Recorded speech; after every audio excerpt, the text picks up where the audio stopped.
اعوذ باللہ من الشیطان الرجیم بسم اللہ الرحمن الرحیم الحمد للہ رب العالمین والصلاة والسلام علی اشرف الانبیاء والمرسلین وآلہ الطیبین الطاہرین سنرihim آیاتنا فی الآفاق وفی انفسہم حتی یتبین لہم انہ الحق۔ ہم عن قریب انہیں اپنی نشانیاں آفاق عالم میں اور خود ان کے ذات میں بھی دکھائیں گے، یہاں تک کہ ان پر واضح ہو جائے کہ اللہ تعالی برحق ہے۔ آفاق کے بارے میں مختصر سی گفتگو ہوئی، آفاق کے بارے میں طویل گفتگو ہے۔ آج کل دنیا جہاں تک پہنچی ہے آفاق کے بارے میں وہ نہایت محیر العقول ہے۔ اربوں کی تعداد میں کہکشاں ہیں، ہر کہکشاں میں اربوں کی تعداد میں ستارے موجود ہیں، اور بعض کہکشاں جو اتنا ہم سے دور ہے کہ اس کی روشنی ابھی تک یہاں نہیں پہنچی، اربوں سال سے چلی ہوئی ہے۔ پھر قرآن مجید میں ایک آیت ہے وَالسَّمَاءَ بَنَيْنَاهَا بِأَيْدٍ وَإِنَّا لَمُوسِعُونَ، ہم وسعت دینے والے ہیں۔ کہتے ہیں کہ روشنی کے رفتار سے کائنات میں وسعت آ رہی ہے۔ اِنَّا لِلَّهِ۔ انسان کا عقل اور ذہن پریشان ہوتا ہے کہ اس کائنات کی عظمت کو دیکھ کر، اس قدر عظیم کائنات ہے جو انسان کے سمجھ میں آنا شروع ہو گیا، ابھی شروعات ہے جی، اب بہت کچھ سمجھنا باقی ہے۔ اس کے بعد انسان کا وجود، انسان بھی اس کائنات میں اللہ تعالیٰ کا عظیم معجزہ ہے۔ مولا علی علیہ السلام فرماتے ہیں اتزعم انک جرم صغیر وفیک انت والعالم الاکبر، کیا تو خیال کرتا ہے کہ تو چھوٹا سا جسم ہے، تیرے اندر عالم اکبر سمویا ہوا ہے، ایک چلتی پھرتی کائنات۔ انسان جو ہے وہ اللہ تعالیٰ کا عظیم معجزہ ہے۔ لقد خلقنا الانسان فی احسن تقویم، اللہ تعالیٰ خود انسان کی تخلیق کو احسن فرماتا ہے۔ اللہ تعالیٰ نے تمہاری تصویر بنائی تو بہتر تصویر بنائی۔ یہ انسان اس کائنات کے بہترین مخلوق ہے۔ کائنات میں ہر چیز جو ہے انسان کے لیے مسخر ہے، اور انسان کسی کے لیے مسخر نہیں ہے۔ وہ اللہ کی بندگی، اللہ کی بندگی تسخیر نہیں ہے، اللہ کی بندگی ارتقاء ہے، معراج ہے۔ انسان کی تخلیق کی بنیادی اینٹ اس کو سیل کہتے ہیں اور خلیہ کہتے ہیں، اور اس کے بارے میں کہتے ہیں سیل اس دنیا کا سب سے زیادہ عجیب مخلوق ہے۔ سیل جو ہے انسان کے جسم جو ہے وہ اربوں سیل سے مرکب ہو کر کے بنا ہے۔ سیل خود اپنی جگہ ایک کائنات ہے، اور اس میں سبحان اللہ انسان کے، وہ کہتے ہیں کہ انسان کی حیات اور زندگی کا راز اس چھوٹے سیل میں پوشیدہ ہے۔ پہلے بھی آپ سے ذکر کیا ہے، سن 2000 میں ایک انکشاف ہوا، تعلقہ مچ گیا، راز زندگی، حیات کس کو کہتے ہیں وہ سمجھ میں آئے۔ وہ تھوڑا بہت جو ہے حیات کے بارے میں پتہ چلا ہے، راز حیات اچھی طرح نہیں معلوم۔ یسألونک عن الروح قل الروح من امر ربی وما اوتیتم من العلم الا قلیلا، قلیل علم ملا ہے انسان کو، اس میں بہت ناز ہے انسان کو اس علم پر۔ وہ یہ علم ہوا ہے کہ انسان کا جو سیل ہے، سیل سب سے چھوٹا وجود، اس کے اندر 2 لڑیاں ہیں، اور لڑیوں میں جو ہے وہ سالمے ہیں، 3 ارب سالمے جو ہے جوڑ کر کے تسبیح کی طرح سالمے جوڑ کر کے 2 لڑیاں بنی ہیں، ان کو خیط الحیات، زندگی کا دھاگا بھی کہتے ہیں۔ اس میں 3 ارب سالمے ترتیب سے ہیں، اور مرتب طریقے سے 3 ارب سالمے اس کے اندر ہے، آپ کے سیل کے اندر 3 ارب سالمے آپس میں ترتیب کے ساتھ، منظم ترتیب کے اندازوں نہیں، منظم ترتیب کے ساتھ آنے سے زندگی کے رمق آ جاتی ہے، یہ اس کا انکشاف ہوا ہے۔ 3 ارب سالمے، اس کا میں نے پہلے آپ سے ذکر کیا ہے، یہ نہایت قابل توجہ بات ہے کہ لوگ کہتے ہیں کہ یہ کائنات، یہ دنیا، یہ انسان اتفاقی طور پر از خود وجود میں آیا ہے، یہ طبیعت کا تقاضا ہے، اور وہ اس طرح تقاضے جو ہے خود بخود بنتے جڑتے چلے جاتے ہیں، اتفاقیہ کہتے ہیں۔ کوئی خالق نہیں، کوئی اس کا کوئی صنع نہیں، کوئی ارادہ نہیں، کوئی ذہن نہیں، ایسے خود بخود وجود میں آیا ہے، لا یعنی سی چیز ہے۔ یہ عقیدہ آج کل کے جدید علمی وسعت کے ذریعہ عقیدہ کمزور ہوتا جا رہا ہے۔ شروع میں بہت زیادہ اچھالتے تھے لوگ، دیکھو سائنسی ترقی سے پتہ چلتا ہے کہ یہ طبیعت نیچر کی اپنی ایک خاصیت ہوتی ہے، اس کے مطابق یہ سب کچھ ہوتا ہے، کوئی خالق والق نہیں۔ ابھی پتہ چلا ہے خصوصاً یہ جو 3 ارب سالمے کا منظم طریقے سے ترتیب میں آنے کی وجہ سے حیات وجود میں آتی ہے، یہ توحید کے اوپر قوی ترین دلیل سامنے آ گئی۔ ایک دانشور نے اتفاق اور صدفہ کے خلاف ایک تھیوری بنائی تھی، کہا تھا کہ 10 ٹوکن ہے، جیب میں ڈالو، بتایا آپ لوگوں کو، اور اس کو ہلاؤ، نمبر لگاؤ 1 سے 10 تک، اور پھر جیب میں ہلاؤ اور ایک ٹوکن نکالو، اتفاق سے پہلا ٹوکن نکلنے میں اتفاق کو 10 میں سے 1 ہے چانس،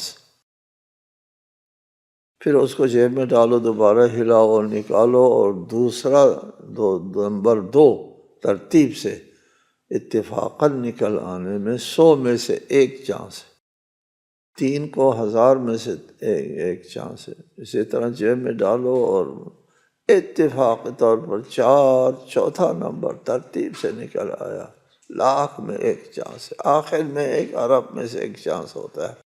10 ٹوکن کے اتفاقاً ترتیب کے ساتھ نکل آنے میں اتفاق کو 1 اور قصد و ارادے کو 10 ارب، وہ 10 ٹوکن کے لیے یہ ہے، اور اگر وہ ٹوکن 10 نہ ہو، 1 ارب ہو، 2 ارب ہو، 3 ارب، آپ کے سیلز کے اندر جو ٹوکنز ہیں وہ 3 ارب ٹوکنز ہیں، وہ ترتیب کے ساتھ،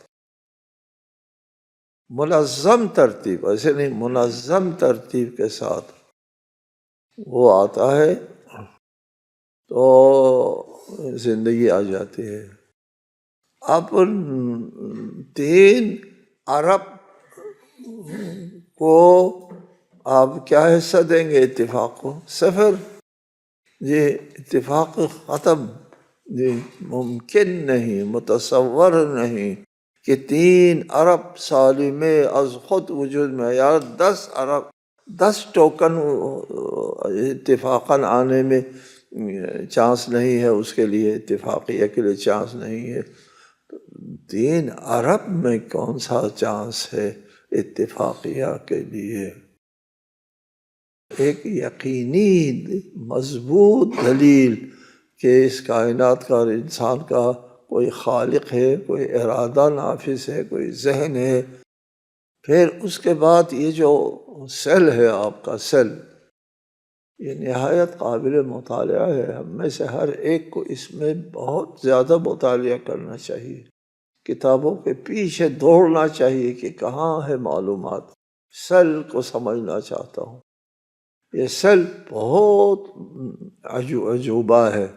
اس سیل کی 2 لڑیاں اس میں بتایا آپ کو 3 ارب سال میں جو ہے وہ موجود ہیں، اور ان دونوں کے درمیان میں ایک اس کی سیڑھی کی زینے کی طرح اس کو یہ لوگ جو ہے وہ جین کہتے ہیں. اس میں ہماری خاصیتیں جو ہے اندر ودیعت ہے. اس میں آپ کے اسی سیل میں خاصیتیں بزدل ہونا ہے، دلیر ہونا ہے، اور سخی ہونا ہے، بخیل ہے، ذہین ہے، ذہن تیز ہے، کن ذہن ہے، خجول ہے، جری ہے.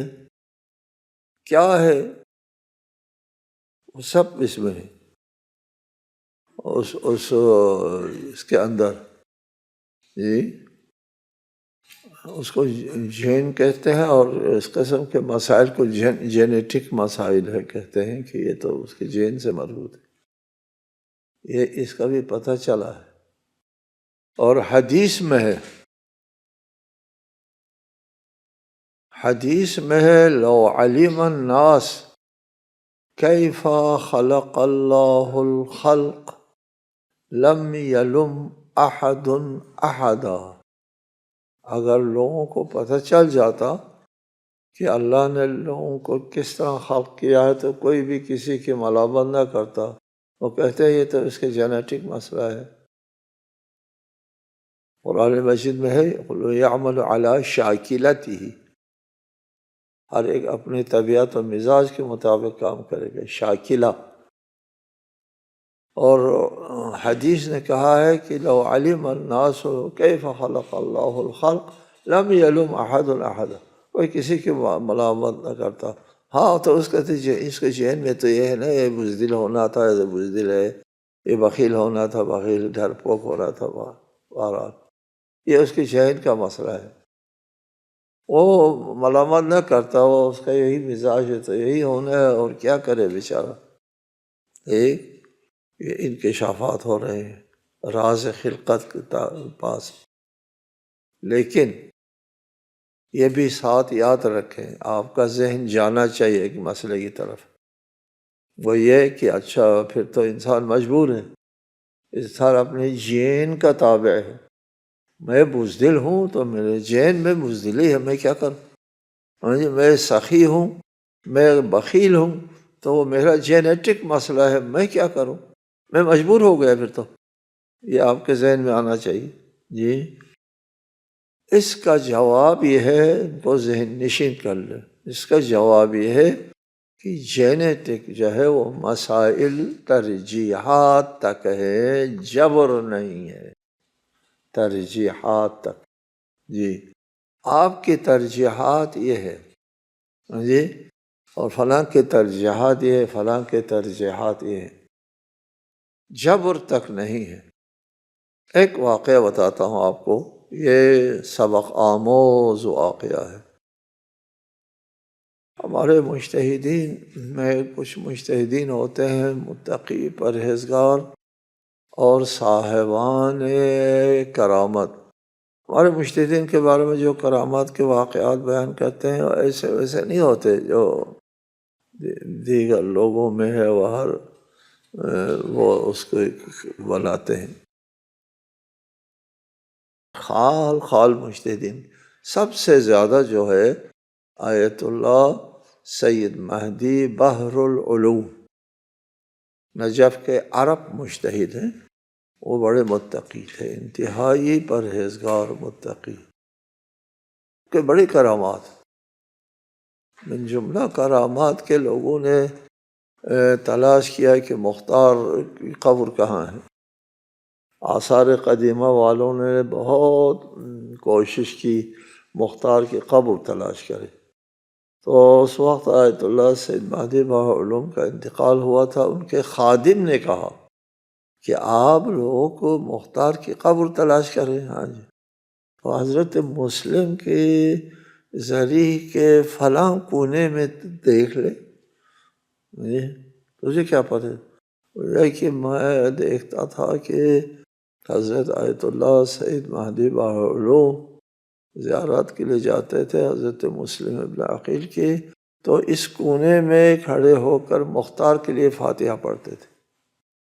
ادھر جاؤ، اس کونے میں کھدائی کی پتھر نکل آیا، یہ مختار ثقفی قبر ہے۔ یہ ایک مثال بہت ہے۔ بہرحال کچھ سائنسدانوں کا نام میں نے یہاں لکھا ہے، انہوں نے کہا ہے کہ حیات قابل فہم نہیں ہے، انسان حیات کو نہیں سمجھ سکتے۔ بہرحال اولم یکفی بربک انہ علی کل شیء شہید، کیا یہ آپ کے رب کے لیے، آپ کے مالک کے لیے یہ کافی نہیں ہے کہ وہ ہر چیز کے پاس موجود ہے، ہر چیز سامنے ہے، ہر چیز اس کے سامنے ہے، اللہ تعالیٰ کی قدرت سامنے ہے۔ کچھ لوگ یہاں پہ تعویلات کرتے ہیں، یہ تفسیر بھی دیکھیں اس پر ہنسی آتی ہے۔ کچھ لوگ کیسا نُرِیہِم آیاتنا فی الآفاق، ہم اپنی نشانیاں دکھائیں گے کہ علاقے اور شہروں کو فتح کرنے سے، وفی انفسہم، اور خود تبدیلی سے، انسان کے اندر کیا تبدیلی ہے۔ جی یہ تفسیر کرتے تھے، آفاق سے مراد فتوحات اسلامیہ ہے، اور انفس سے مراد جو ہے وہ انسان کے نفس ہے، نفس انسان مراد لیتے ہیں۔ یہ اس تفسیر کو ہم نہیں قبول کرتے۔ آفاق سے مراد کائنات ہے، انفس سے مراد خود انسان کی تخلیق ہے۔ الا انہم فی مریۃ من لقاء ربہم الا انہ بکل شیء محیط، آگاہ رہو، بے شک یہ لوگ اپنے رب کی ملاقات کے بارے میں شک میں ہیں۔ آگاہ رہو، یقیناً وہ ہر چیز کا احاطہ کیے ہوئے ہیں۔ مشرکین حیات بعد الموت کو ناممکن سمجھتے تھے اور کہتے تھے کون اس مٹی کو دوبارہ زندگی دے سکتا ہے، زندہ کر سکتا ہے؟ من یحیی العظام وہی رمیم۔ تو اللہ تعالیٰ نے قل یحییہا الذی انشأہا اول مرۃ، آپ کہہ دیں ان کو وہی ذات زندہ کرے گی جس نے تم کو پہلے خلق فرمایا ہے، تم پہلے ہی کچھ بھی نہیں تھا۔ لم یکن شیئا مذکورا، اور لم یکن شیئا مذکورا سے ایک جھگڑالو انسان جب بن گیا جھگڑالو، اللہ کے ساتھ جھگڑا کرنے لگتا ہے۔ لم یکن شیئا مذکورا سے بڑا انسان جھگڑالو بن گیا، تو وہاں اعادہ خلق جو ہے وہ اللہ کے لیے مشکل نہیں۔ آپ کو بتایا اعادہ خلق کے سلسلے میں احادیث ہے کہ کل شیء یبلی الا عجب الذنب، ہر چیز جو ہے وہ بوسیدہ ہو جاتی ہے سوائے عجب الذنب کے۔ اہل سنت کے مصادر میں، ہمارے مصادر میں کل شیء یبلی، ہر چیز جو ہے بوسیدہ ہو جاتی ہے سوائے اس طینت کے، وہ طینت جو ہے وہ بوسیدہ نہیں ہوتی جس سے انسان خلق ہوا ہے، اسی طینت سے، یا اسی وہ عجب الذنب کسے کہتے ہیں؟ بتایا گیا کہ وہ رائے کے دانے کی طرح، ایک چھوٹا سا دانہ ہے، وہ یعنی آپ کہہ دیں چھوٹا سا دانہ، یا وہ جس سے تخلیق ہوئی ہے وہ پہلا جرثومہ یا پہلے سل جس سے اللہ تعالیٰ نے عہد لیا تھا کہ آدم کی تخلیق اور اولاد آدم کے وقت۔ بہرحال وہاں ہم یہی تفسیر کرتے ہیں کہ پہلے سیل کو جو درس پڑھایا ہے قدرت نے، اس کی فطرت اور اس کی جبلت میں جو ودیعت فرمائی ہے وہ آگے آنے والی قیامت تک کی جو نسل ہے سب میں وہی بالوراثہ جو ہے وہ درس منتقل ہو جاتا ہے۔ تو آج یہاں پر ہم اپنا درس ختم کرتے ہیں، چونکہ سورہ فصلت یہاں ختم ہو گئی، اور آگے ہم انشاءاللہ تعالی سورہ الشورى کی تفسیر شروع کریں گے۔ السلام علیکم ورحمۃ اللہ وبرکاتہ۔